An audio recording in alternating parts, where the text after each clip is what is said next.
Good day, Deep and Word family. Welcome to day 163 of our Bible study review. Today we're going through chapters 24 through 26 of the book of Ezekiel. As we open up chapter 24, we see that Yahweh tells Ezekiel to write down this day as a day of remembrance, right? And this is the day that Nebuchadnezzar comes and he lays siege of the city of Jerusalem. So this is to be a day of remembrance, right? Kind of like how it is here in America with 9/11. That's how drastic this is. This is to be remembered as a day of mourning, right? And so within the culture today, there is a day that it's named. It is named Tisha B'Av. And so I'll just put it right here so that you can Google it and research this day of mourning. It's actually on the Jewish calendar. So every single year, all are coming together to remember the fall of the temple in Jerusalem. So let's open up from verse 1 and start reading. It says, "In the 9th year, in the 10th month, on the 10th day of the month, the word of Yahweh came to me, saying, Son of man, write the name of this same day. The king of Babylon has laid siege to Jerusalem this same day. Utter a parable to the rebellious house and say to them, Thus says Yahweh Elohim, put on the pot, put it on, and also pour water into it.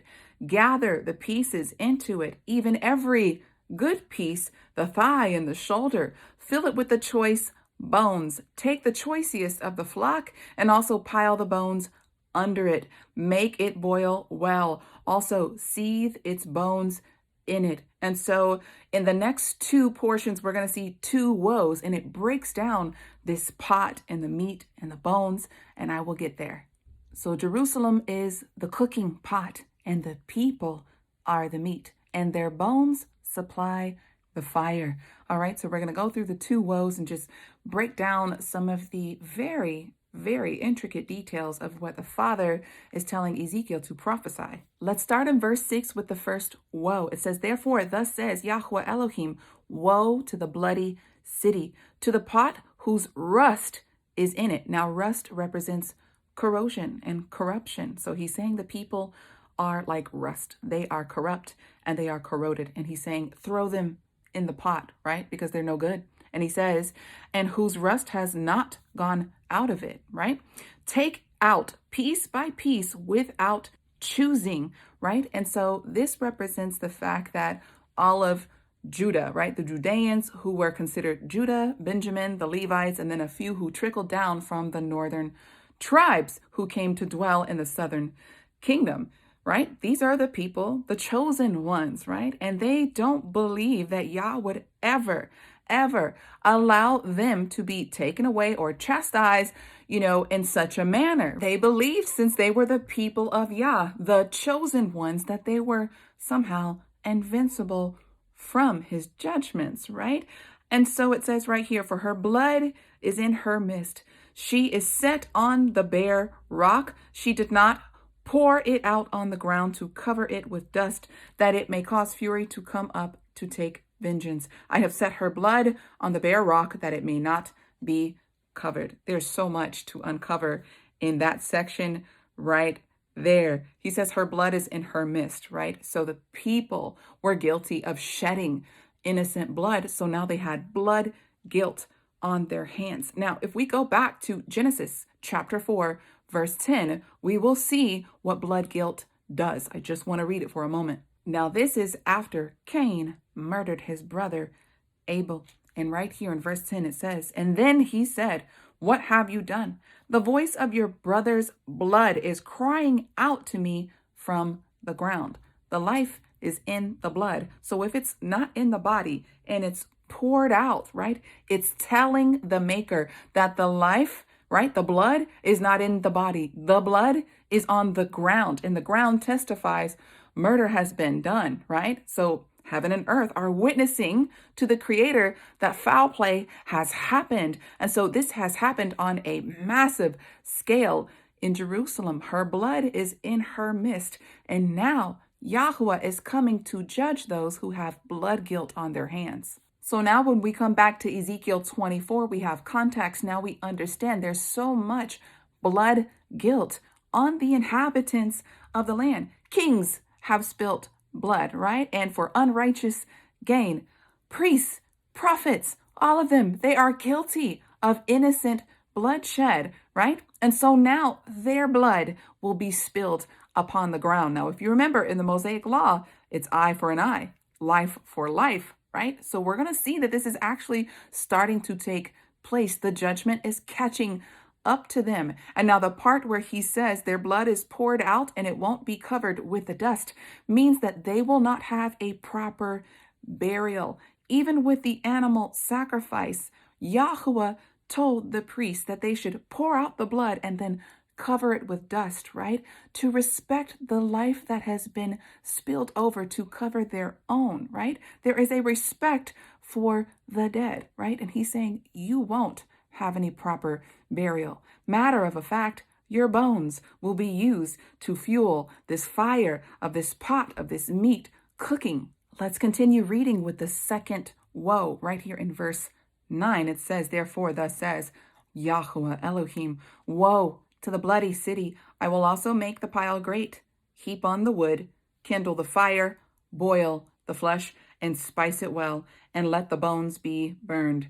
Then set it empty on its coals, so that it may be hot, and its bronze may glow, and its filthiness may be melted in it, and its rust may be consumed. Now the rust is the corrupt, corroded people, all right? She has wearied me with toil. She is all of Israel, right? All of them, but mainly he's talking about the Judeans, okay?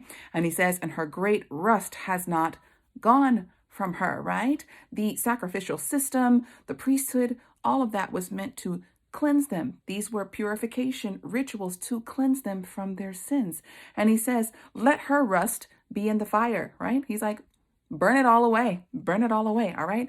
Verse 13, in your filthiness is lewdness, because I have cleansed you, yet you are not clean. You shall not be purged from your filthiness anymore until I have caused my fury to rest on you. He's saying, I will no longer allow the animal sacrifices, these innocent animals. I'm no longer going to allow their blood to be shed to cover your filthiness. You have an unrepented heart and you bring sacrifices, right? But you have no intention on stopping this lewd, lawless lifestyle. He says, at this point, it's set up in vain.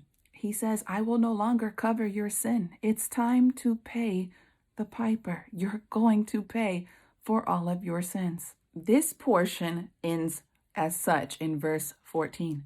I, Yahuwah, have spoken. It shall come to pass, and I will act. I will not go back, nor will I spare, nor will I be sorry. According to your ways and according to your deeds, I shall judge you, says Yahuwah Elohim. As we walk into the second portion of chapter 24, now it shifts to Ezekiel himself, and this is what Yahuwah says to him. Also, the word of Yahuwah came to me, saying, Son of man, I am about to take away from you the desire of your eyes with a stroke. The desire of his eyes is his wife. So Yahuwah is saying that your wife is about to die, right? And he says, it's going to happen like this overnight. And it says, yet you shall not mourn or weep, nor shall your tears run down. Groan silently, make no mourning for the dead. Bind on your turban and put on your shoes, and do not cover your mustache, and do not eat the bread of men. So Yahuwah is telling Ezekiel, look, your wife is about to die, and he's telling him, don't show any signs of mourning. No loud weeping, right? Don't cover your mustache, don't cover your face, and don't eat the bread of sorrow, right? And this does seem awkward for, all of us. When our loved ones pass away, it is natural to mourn. Actually, it's a practice to mourn for at least 7 days, right? But he's telling Ezekiel, show no signs of mourning and weeping when your wife passes away, right? And so Ezekiel is absolutely obedient to what Yah tells him to do, because this will later serve as a sign. So I'm going to keep reading. So I spoke to the people in the morning, and in the evening my wife died. And in the morning I did as I was commanded. And the people said to me, will you not tell us what these things mean for us, that you are behaving this way? Right? So Ezekiel is known for acting out all of these prophecies, right? And mourning and crying out, but then the desire of his eyes, his own wife dies and there's no mourning. And they're like, this is awkward behavior. Please tell us what this means. They know that it's a sign. They understand that this is something that is about to be communicated to them. And the answer comes starting in verse 20. Then I answered them, the word of Yahweh came to me saying, speak to the house of Israel. Thus says Yahweh Elohim, I will profane my sanctuary, the pride of your strength, the desire of your eyes, and the delight of your soul. So Ezekiel's wife, right, is called the desire of his eyes, right? And so the house of Israel, the desire of their eyes is actually the temple. Now they had an unhealthy, very unhealthy, boastful pride and confidence in the temple. Now, all other peoples had temples for their gods, and that was their pride. That was the desire of their eyes. That was their way of showing, their might to the other nations. Now, if you quickly just do a Google search, right, and search the temples of these other peoples, you will see that that is always their pride and their joy. So Judah, Israel as a whole, had an unhealthy pride or confidence in the standing temple while they were ignoring the God of that temple, right? The one whose presence filled that temple. They have forsaken their God, but yet they had all the confidence in this standing house. But the standing house was empty, right? His presence had already left the temple, right? And so he is about to tell them that the desire, the pride of your life, right? The lust of your eyes is about to be thrown down so that your confidence is thrown down. Let's keep reading. And your sons and your daughters, whom you have left behind, shall fall by the sword. You shall do as I have done. You shall not cover your mustache. This is what he's telling the people, right? The captives that are in Babylon. This is what he's saying. He goes, you will not cover your mustache. You will not mourn, right? He says, nor will you eat the bread of men, which is really the bread of sorrow. Your turbans shall be on your heads, and your shoes on your feet. You shall not mourn or weep, but you shall pine away for your iniquities and groan towards one another. Thus, Ezekiel is a sign to you. So he's saying the fact that I wasn't able to mourn over the one that I love, over the one that I desire. He says the calamity will be so great that you won't have an individual moaning and groaning for your loved ones. You will see all of the captives, right? You will see everyone come to Babylon in chains. You will know that the city and the temple are absolutely and utterly destroyed. And this is what Ezekiel is witnessing, right? Telling them. He says, according to all that I have done, you shall do. And when it comes about, then you shall know that I am Yahweh, right? He goes, at the end of all of this, right? You have forgotten the God of the temple that you trust in. And he says, after I do all of this, you will remember that I am the one who brought you out from your Egyptian captivity. You will remember who I am. You will know that I will be the one who brings you back to the land after I have, right, taken the rod and disciplined you with it. All throughout the book of Ezekiel, and you'll see this with the other prophets as well. At the end of him speaking and proclaiming judgments, at the very end, he usually says, and they shall know that I am Yahweh, right? Their actions have shown that they have forgotten their God. They have served other nations. They have served other gods, which there is no other God. They have served demons, right? And he says, by the time I am done with you, you will no longer serve anyone else other than me. You will know that I alone am Yahweh, and there is no God besides me. Let's keep reading in verse 25. As for you, son of man, shall it not be on the day when I take from them their strength, the joy of their glory, the desire of their eyes, and that on which they set their minds, their sons and their daughters, that on that day he who escapes shall come to you and cause you to hear it with your own ears. Now, later on in Ezekiel chapter 33, we are going to see that there is someone who escapes to tell Ezekiel that the city is laid waste, it's burned down, and the temple is destroyed. And so Yahweh indicates that at that time that person comes to tell you that all that I have told you to prophesy against Jerusalem, that it actually happens, then he tells him that something is going to shift. All right, so let's read in verse 27. On that day your mouth shall be open to him who escaped, and you shall speak and be mute no more. Thus you shall be a sign to them, and they shall know that I am Yahweh. All right, and so he's saying that all of those who come in chains to Babylon and all of the captives that are already there, they will know that Yah means business, right? And he is actually qualifying his prophet by sending the person that escaped to proclaim that all of this disaster has actually happened. And now, at that point in time, Ezekiel's ministry will no longer be to prophesy all of the judgment that is coming against Jerusalem, right? It will all be done at that point. And now his ministry can switch to preaching about restoration, about when they return, right? When they return their hearts to him, right? He is going to restore his people. He's going to restore the land, and he's going to allow them to go back and dwell in their own country. We will see this as we read further on and as we see all of the other captives coming to Babylon. Now the focus will be, how can I get back? How can we get back to this place of harmony with the one whom we have transgressed against? And Ezekiel is going to serve as that message of hope at that point. So now that Yahweh has dealt with his own people, right? They are being judged. Nebuchadnezzar is coming and he is laying the city waste, right? He is flattening that thing and he has burned down the temple. There is no hope for the people to remain in the land except for the poor, the farmers, right? Those who Nebuchadnezzar allows to stay there, right? There's a small remnant who still remains back in the land. But now that Jerusalem is judged, now we see that there are surrounding nations who see this with their own eyes, that this is happening, and they all have a smirk on their face, and Yahweh is about to deal with them as well. So he tells Ezekiel, I want you to set your face against these surrounding nations who have a smirk on their face about me judging my own people. If my own people don't have it right, what makes you think I'm not coming for you next?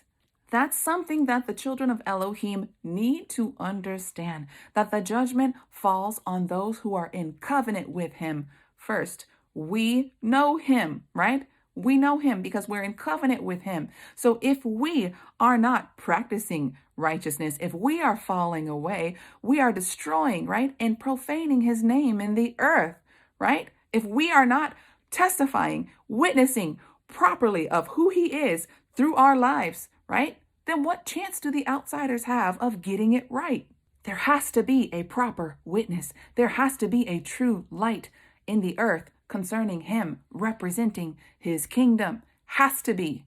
As we read chapter 25, you may ask yourself, have I read this before? This looks familiar. Well, Jeremiah also, he set his face against these nations and he prophesied against them, but he was in the land of Jerusalem. And now we see that Ezekiel is doing the same thing, right? We know that in order for anything to be established in the earth, there has to be two or more witnesses. So we see two prophets standing in two different places, but prophesying against the surrounding nations who have this smirk on their face concerning Jerusalem falling. So Ezekiel is also prophesying and witnessing against Ammon. He starts with Ammon first, then he sets his face against others, right? So this is how it starts. In verse 1, it says, the word of Yahweh came again to me, saying, Son of man, set your face against the sons of Ammon, and prophesy against them, and say to the sons of Ammon, hear the word of Yahweh. Thus says Yahweh Elohim, because you said, aha, against my sanctuary when it was profaned, and against the land of Israel when it was made desolate, and against the house of Judah when they went into captivity.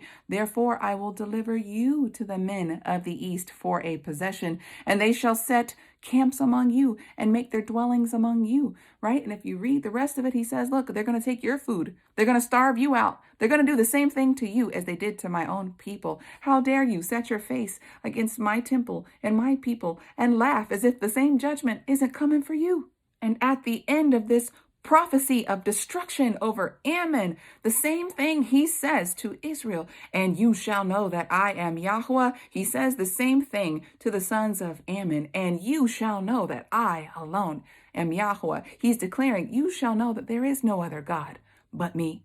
And then there's a prophecy for Ezekiel to set his face against the sons of Moab. And they also are proud in their hearts, saying, look, right, Judah has fallen desolate, right? And they have plans to go and take up some territory. And then Yahweh says, no, I will make you a possession for the Ammonites, the ones who he has already prophesied against. He says, I'll give you to them, and I will execute my judgments on you. And you shall know that I am Yahweh.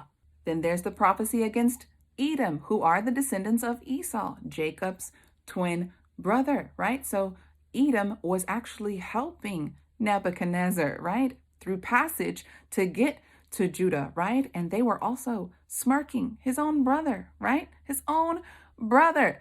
They were smirking at their captivity. Now, when we get to the book of Obadiah, that goes into great detail about how they conspired against their own brethren. But Yahweh says, I will take vengeance upon you with my own people, Israel.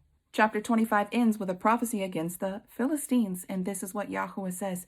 Because the Philistines have dealt by revenge and have taken vengeance with a spiteful heart to destroy with everlasting hatred. Therefore, thus says Yahweh Elohim, I will stretch out my hand against the Philistines and will cut off the Kerethites and destroy the remnant of the sea coast. I will execute great vengeance upon them with furious rebukes, and they shall know that I am Yahweh when I lay my vengeance upon them. He wants everybody to know that he alone is God. There is no other God besides him. And now we open up chapter 26, and all of chapter 26 is a prophecy against Tyre. All right, so let's just open up and start reading from verse 1. It says, in the 11th year, on the first day of the month, the word of Yahweh came to me, saying, Son of man, because Tyre has said against Jerusalem, Aha, the gateway of the peoples is broken. It has opened to me. I shall be filled now that she is laid waste. Therefore, thus says Yahweh, I am against you, O Tyre, and I will cause many nations to come up against you as the sea causes its waves to come up. They shall destroy the walls of Tyre and break down her towers. Now let's skip over to verse 7. It says,